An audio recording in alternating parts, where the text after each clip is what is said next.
A man staggered beside a chrome motorcycle, clutching his chest. He was massive, bearded, tattooed from wrist to jaw. The patch on his vest caught the flickering light. A grinning skull with wings. A Hell's Angel. The gas station clerk poked his head out of the door. "Don't get involved," he called. "Those guys are trouble." Sienna froze. She knew what he meant. People like her were supposed to stay invisible, keep their heads down. The biker dropped to his knees, gasping. Then he fell flat, silent. Sienna's grandmother's words rang in her mind. "Kindness costs nothing, baby, and sometimes it's all we've got." Before she could think, she sprinted inside, slapped her $8 on the counter. "A bottle of water and aspirin." The clerk blinked. "That's $6.50. You sure?" She was already running back outside. The biker's face had gone gray. She knelt beside him, shaking. "Hey, sir, chew these, now!" His eyes flickered open, bloodshot. He tried to speak, but the words came out broken. "Heart, meds, forgot." Sienna slipped the pills between his lips and held the water to his mouth. "Chew, please." He obeyed weakly. Somewhere in the distance, sirens began to cry. "You're gonna be fine," she whispered, holding his rough hand. "Just breathe." He squeezed her fingers. "Name?" "Sienna Clark." His eyes fluttered. "You saved my life." The sirens grew louder until red lights spilled over the asphalt. Paramedics took him, loaded him into the ambulance. He grabbed her wrist before they closed the doors. "Tell them Hawk sent you." Then he was gone. Sienna stood alone under the buzzing lights, holding $1.50 in change and no clue what that meant. Morning sunlight leaked through the thin curtains of her apartment. Maya sat at the kitchen table, swinging her legs, chewing on half a banana and 3 crackers, their entire breakfast. "Sorry, baby," Sienna murmured. "Grocery day's coming soon." "It's okay, Mommy." Maya smiled, all innocence and trust. A knock came at the door. Mrs. Johnson from next door, arms folded, judgment in her eyes. "See, I heard what you did last night. Helping some biker trash?" "He was dying, Mrs. Johnson. And what if they come looking for you? You've got a child." Sienna's chest tightened. "He was still a person." Mrs. Johnson shook her head. "Kindness won't keep you safe." When the older woman left, Sienna leaned against the door, trembling. Had she made a mistake? At the laundromat, the machines roared around her, drowning out thought. Linda, her co-worker, noticed the distance in Sienna's eyes. "You look like you saw a ghost." Sienna told her everything. The gas station, the biker, the aspirin. Linda whistled softly. "Girl, that took guts." "Or stupidity." "Maybe both," Linda said. "But don't regret it. Doing right's never wrong." By afternoon, Sienna's phone buzzed with a message from an unknown number. "Sienna, it's Cole. Hawk wants to meet you. Murphy's Diner, 3 p.m. Please come." Her pulse jumped. She almost deleted it, then remembered Hawk's hand gripping hers, that whisper of gratitude. At 3, she stood outside Murphy's Diner, heart pounding. The parking lot gleamed with chrome. Dozens of motorcycles lined up in perfect rows, engines ticking in the heat. People on the sidewalk stopped to stare. Sienna wanted to turn around, but Cole appeared. Tall, clean-shaven, wearing the same vest. "You came," he said softly. "He's inside." The diner went silent as she entered. Every biker rose to their feet when she passed. A wave of respect she didn't understand. In the corner booth sat Hawk, alive, pale but smiling. "Sienna Clark," he said. "Sit." She slid into the booth. "Doctor says you saved me," Hawk continued. "Most would have walked away. You didn't." "I just did what anyone would do." "Not anyone," he said. "You see this?" He held up a small photo of a little girl with braids. "My daughter, Lily, died when she was 7. Couldn't afford her treatments. After that, I started Lily's legacy. We help people who get forgotten. When you saved me, you helped all of us." Sienna swallowed hard. "I didn't know." "Tomorrow morning," Hawk said, sliding a white card across the table. "You'll understand." "What happens tomorrow?" He smiled faintly. "Just trust me." The next dawn broke with thunder, except it wasn't thunder. It was engines. Sienna ran to the window and froze. The entire street shimmered with sunlight on chrome. At least 100 bikers lined shoulder to shoulder. Neighbors peeked through curtains. Mrs. Johnson was already on the porch with her phone. Maya clutched Sienna's leg. "Mommy, are they bad guys?" "I don't know," she whispered. Then the roar stopped. A truck pulled up, its trailer painted with a logo, Lily's Legacy, Hope Rides On. Cole climbed out, followed by Hawk walking slowly with a cane. He raised a hand. "Sienna Clark." Every head turned toward her. Sienna stepped out onto the porch, trembling. Hawk smiled. "You gave your last $8 to save me. Today we're giving back." Men began unloading boxes, furniture, groceries, wrapped toys. The neighbors murmured in disbelief. Mrs. Johnson lowered her phone.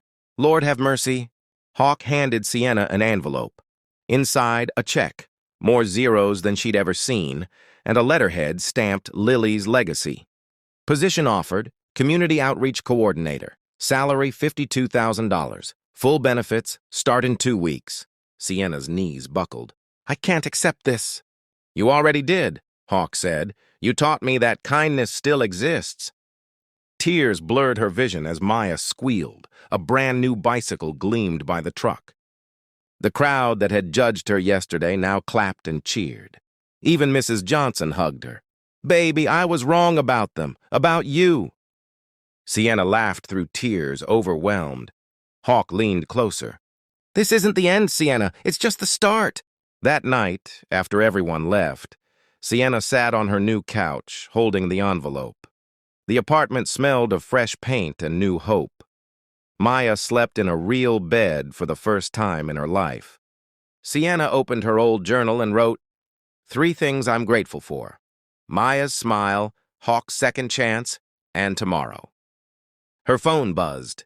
Unknown number again. She hesitated, then answered. A rough voice whispered, "Miss Clark, this is Detective Morales. We need to talk. Hawk isn't who you think he is." Silence. Sienna's heartbeat quickened. "What do you mean?" "Don't meet him again until you hear from me," the detective said. "Your life could be in danger." The line went dead. Sienna stared at the phone, the envelope, the card with the winged crown logo glowing under the lamp. Outside, somewhere in the distance, a motorcycle engine rumbled once, then cut off. She crossed to the window and peered out into the darkness. Across the street, a single headlight flicked on, then another, and another. A dozen bikes idled in the shadows, silent, waiting. Sienna whispered to herself, "What did I just get into?" The lights flared brighter, engines roaring back to life, and the screen would cut to black. Hey everyone, before we jump back into this powerful story, if you're enjoying it so far, don't forget to like, subscribe, and hit that notification bell so you never miss my next upload. Trust me, you'll want to stay tuned for stories like this one. All right, let's get back to where we left off. The night still hung heavy outside Sienna's window. Engines idled in the darkness, a dozen headlights glowing like eyes in the street. Her phone trembled in her hand. Detective Morales. "Don't meet him again. Your life could be in danger." Sienna's breath hitched. She peeked through the blinds. The bikers weren't moving, just waiting. She turned off the lights, scooped up Maya from bed, and whispered, "It's okay, baby. Mommy's here." But her hands were shaking. Morning came slowly. The sun spilled over the horizon like nothing had happened. The bikes were gone. The street was quiet again. Too quiet. Sienna called the number the detective left. No answer. She tried again. Nothing. Her stomach twisted. Was it a prank or a warning she shouldn't ignore? Then, a knock at the door. She flinched. But it wasn't a biker. It was Linda, her co-worker from the diner, holding a cup of coffee and a worried smile. "Girl, you're all over the news," she said, stepping inside. "Look." On Linda's phone was a video. Sienna surrounded by bikers, Hawk beside her handing her that check. The headline read, "Single mother saves Hell's Angel, gets rewarded by secret charity." The comments below were chaos. Some praised her, faith in humanity restored. Others attacked, "It's fake. She's part of them." Sienna's hands trembled. "Linda, I didn't ask for this." Linda placed a hand on her shoulder. Sometimes doing right brings noise, but don't let the noise make you forget who you are. By noon, the video had 500,000 views. Strangers showed up at her street. Reporters, vloggers, skeptics. Sienna tried to hide, but the world had already found her. Then Hawk called. "Don't be scared," he said. "Come to the community site. There's something you need to see." Sienna hesitated. The detective's warning echoed in her mind. He isn't who you think he is. But she also remembered Hawk's eyes when he talked about his daughter, Lily. The grief. The sincerity. "I'm coming," she said quietly. When she arrived, the empty lot across from her apartment had transformed overnight. Construction workers, volunteers, and bikers worked side by side. A large banner hung between two beams. Clark House, future home of Lily's Legacy Community Center. Sienna froze. Her name was there, Clark House. Hawk walked toward her slowly, leaning on his cane. "I told you this was just the start." Sienna shook her head, overwhelmed. "You didn't have to do this." "Yes, I did. You gave me something I thought I'd lost. Faith. This center will feed families, give jobs, and shelter the broken. That's what Lily wanted." He gestured around. "You're part of this now, Sienna. This is your legacy, too." She didn't have words, only tears. Weeks passed. The noise died down and Clark House grew from the ground. The same neighbors who once feared the bikers now brought food to the workers. Mrs. Johnson coordinated volunteers. Mr. Rodriguez handled permits. For the first time, the neighborhood felt alive. Every evening, Sienna sat on her porch watching Maya ride her new bike, laughter echoing through the street. It almost felt normal. Until one afternoon, she saw Detective Morales waiting by the gate. He looked tense, eyes scanning the construction site. "Miss Clark," he said quietly, "I'm not here to scare you, but you need to know something about Hawk." Sienna crossed her arms. "You're too late. He's not what people think." Morales sighed. "He's not dangerous to you, but he's being watched. Someone from his past, an outlaw group he left years ago, doesn't want him running this charity. They think Lily's legacy is a front for something else. If they can't get to him, they'll come for those close to him." Sienna's stomach turned to stone. "You mean me?" He nodded. "Be careful. Keep your daughter close. If anything feels wrong, call me directly." He handed her a card and left. That night, Sienna found Hawk sitting in the half-built community hall, staring at Lily's picture hanging on a wooden beam. "Was any of it true?" she asked quietly. "The detective said people are after you." Hawk didn't turn around. "There's truth in everything, Sienna. I've made mistakes, things I'm not proud of, but I built Lily's legacy to make amends. Some men never forgive change." He looked up at her finally, his eyes soft but tired. "I can't control the past, but I can build something better for the future. You helped me remember that." Sienna studied him for a long moment. Then she nodded. "Then we finish this. Together." Hawk smiled faintly. "You sound like Lily." The grand opening came 2 months later. Balloons, banners, laughter. The whole neighborhood showed up. Sienna gave a short speech. "I used to think kindness made me weak, that it cost too much, but now I know kindness doesn't take from you, it multiplies you." The crowd applauded. Hawk stood in the back, hands in pockets, watching with pride. When Sienna finished, he stepped forward and hugged her. "You did good, kid." For a moment, it felt like peace. Then, gunfire cracked the air. Screams erupted. Sienna grabbed Maya and hit the ground as chaos exploded. Bikers ducked behind tables, shielding families. Hawk shouted orders. Cole tackled him behind the podium. In seconds, the crowd scattered. A black van screeched around the corner and vanished. Sirens wailed in the distance. When the dust settled, Hawk was on the ground, blood soaking his sleeve. Sienna crawled to him. "Stay with me, please." He smiled weakly. "You saved me once. Guess it's my turn." He pressed a small flash drive into her hand.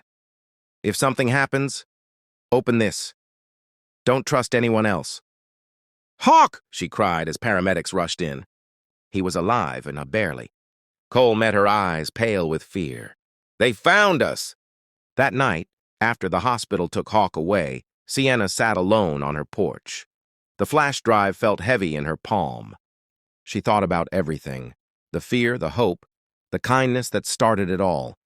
The detective's warning echoed in her head, but so did Hawk's last words.